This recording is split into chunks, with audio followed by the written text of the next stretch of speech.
Assalamualaikum warahmatullahi wabarakatuh. Saya Almira Sofinatiko dari Program Studi Komunikasi Penyiaran Islam, Fakultas Agama Islam, Universitas Muhammadiyah Yogyakarta. Jadi, pada hari ini saya akan menyampaikan karakteristik kepemimpinan dari 4 Khulafaur Rasyidin. Yang pertama ada Abu Bakar As-Siddiq. Abu Bakar As-Siddiq merupakan khalifah pertama. Beliau juga orang pertama yang masuk ke dalam Islam. Selain itu, beliau juga diberi gelar As-Siddiq karena menjadi orang yang sangat percaya dan selalu membenarkan dakwah yang disampaikan oleh Nabi Muhammad tanpa adanya keraguan sedikit pun. Selain itu, beliau juga dikenal sebagai orang yang paling dermawan dalam membantu menyebarkan ajaran agama Islam. Di masa kekhalifahan Abu Bakar, banyak menumpas orang-orang yang mengaku sebagai nabi-nabi palsu.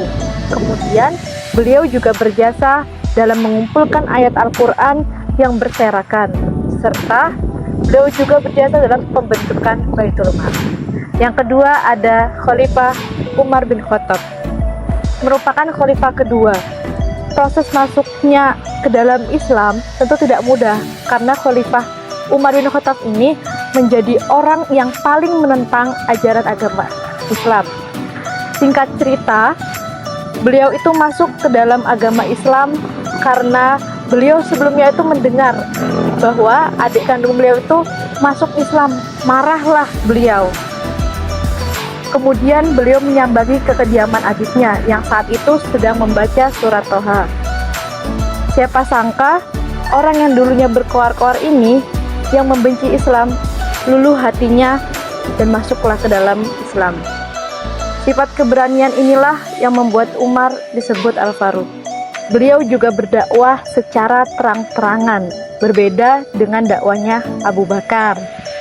Kemudian Khulafaur yang ketiga, yaitu Utsman bin Affan. Beliau mendapat julukan Zunnurain karena telah menikahi 2 putri Nabi Muhammad, yaitu putri kedua dan putri ketiga. Utsman menjabat sebagai khalifah selama 12 tahun. Di saat pemerintahan beliaulah yang membukukan Al-Quran yang dikenal sebagai Mushaf Utsmani. Selain itu, beliau juga melakukan perluasan wilayah yang telah mencapai ke perbatasan Sudan, India, Cina. Tetapi pada akhir hayatnya, beliau dibunuh oleh para pemberontak yang merupakan seorang muslim. Tetapi posisi meninggalnya beliau sangatlah mulia, yaitu ketika sedang membaca Al-Quran. Dan yang terakhir, Khalifah Ali bin Abi Thalib, merupakan khalifah keempat.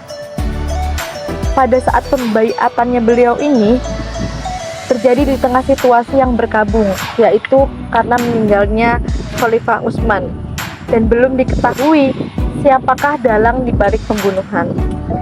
Serta pada saat Khalifah Ali bin Abi Thalib ini adanya perombakan besar-besaran dalam pemerintahan. Nah, ada hal menarik yang ada di dalam diri Khalifah Ali ya. Jadi pernah seseorang bertanya kepada beliau mengenai pentingnya ilmu dan harta. Kemudian dari satu pertanyaan itu timbullah banyak jawaban yang tentu saja berbeda. Nah, 3 di antaranya. Yang pertama itu, kenapa sih lebih penting ilmu daripada harta?